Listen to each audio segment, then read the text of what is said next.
کسی بشر میں ہزار خامی، اگر جو دیکھو تو چپ ہی رہنا۔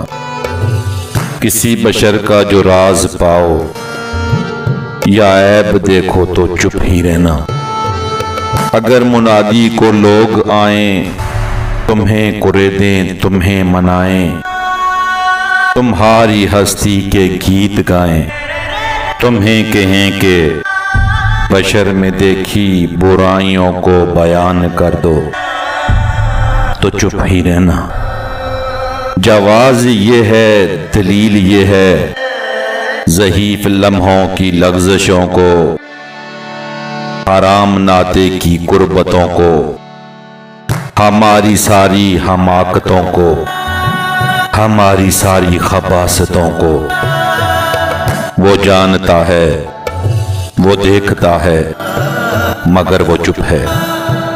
اگر وہ چپ ہے تو میری مانو، وہ کہہ رہا ہے کہ چپ ہی رہنا۔ وہ کہہ رہا ہے کہ چپ ہی رہنا۔